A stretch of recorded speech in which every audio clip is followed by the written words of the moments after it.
Hi, Karen from Galter LifeCenter here to talk a little bit about something that we've been doing a lot of in the last couple of weeks. And I'm not here to talk about eating. Let me give you a hint. What am I doing? I'm sitting.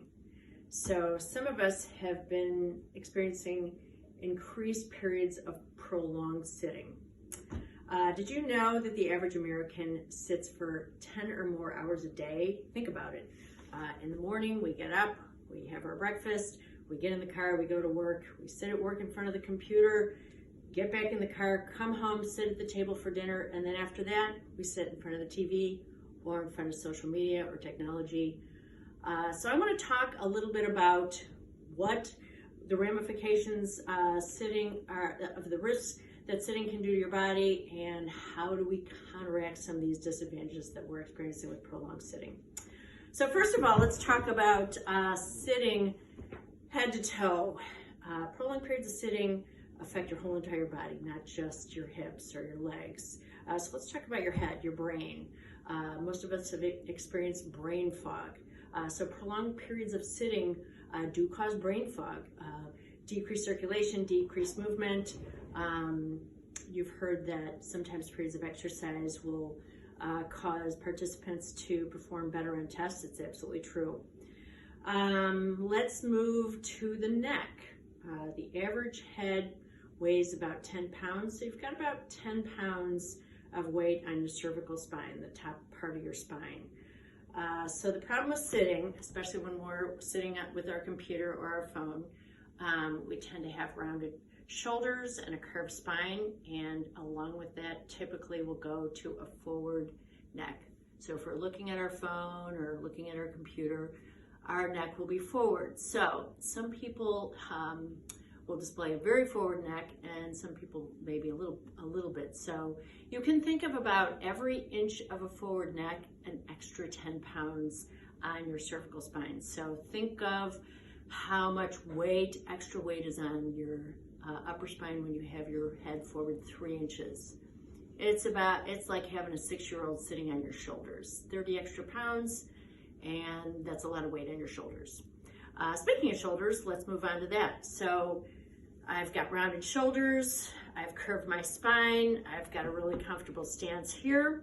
What I'm doing here is getting elongation of the muscles in my upper back and shortening the muscles in my chest and shoulders. So that also puts a lot of pressure on my neck and also my lower back. Let's talk about my heart. Prolonged periods of sitting have been linked to increased cholesterol, which leads to increased chance of heart attack, diabetes mellitus 2. Certain cancers have been correlated with increased prolonged periods of sitting. Again, not good for the heart. Let's talk about something simple like breathing. Let's talk about your diaphragm. What do you think is happening to your diaphragm when you're sitting hunched over like this, or I'm sitting with my phone or my computer?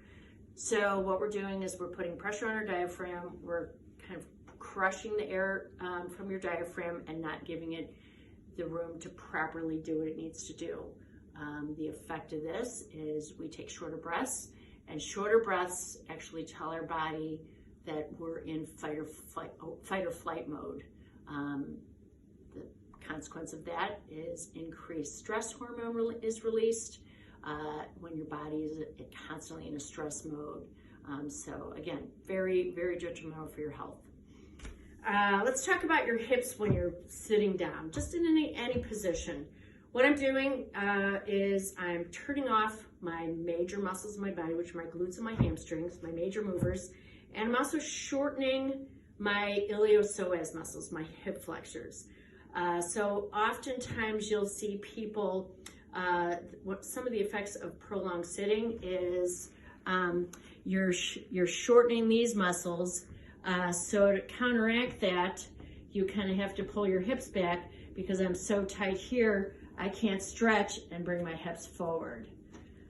So tight hips and sore hips, and again, more pressure on the lower spine. And consequently, sitting is the #1 cause of lower back pain. So You think of all the people that have lower back pain, perhaps you do. Think about perhaps sitting less.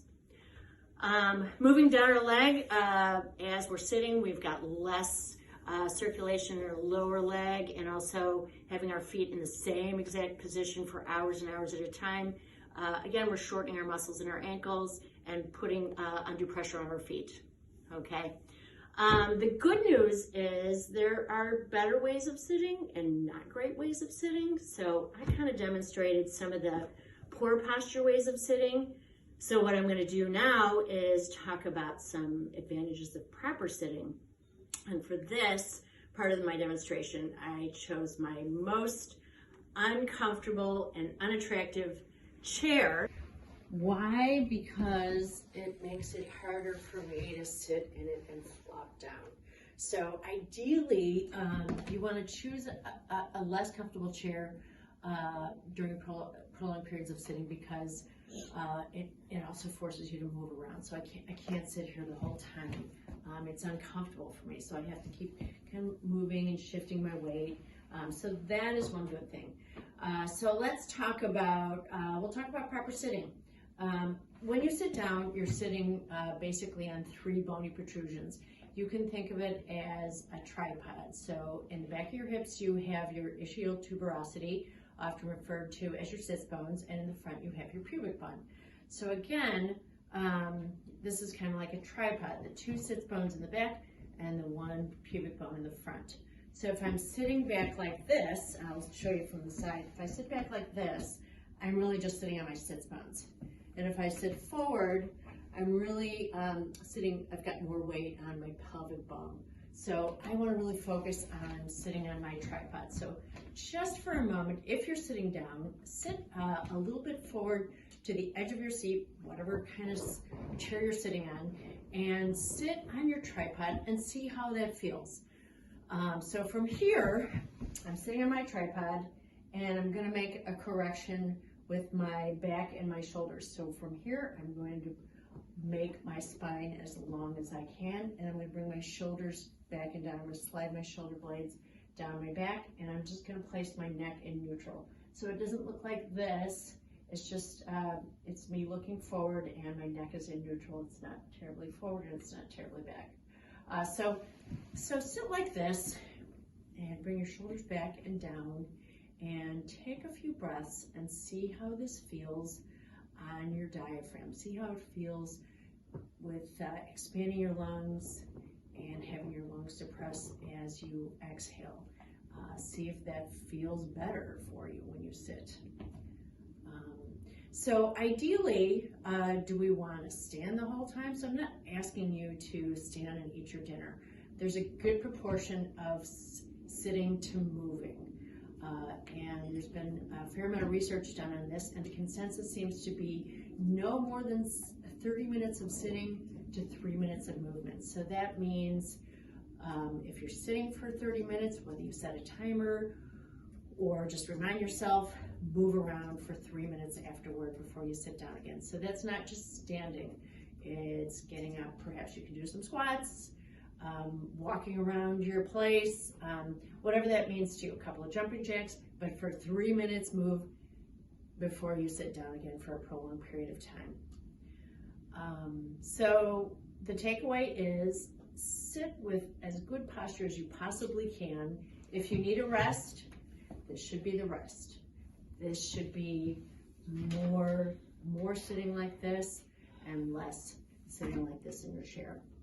So sit less, move more, sit on your tripod, take care of yourself and take care of others. Thank you for watching, and I hope to see you soon.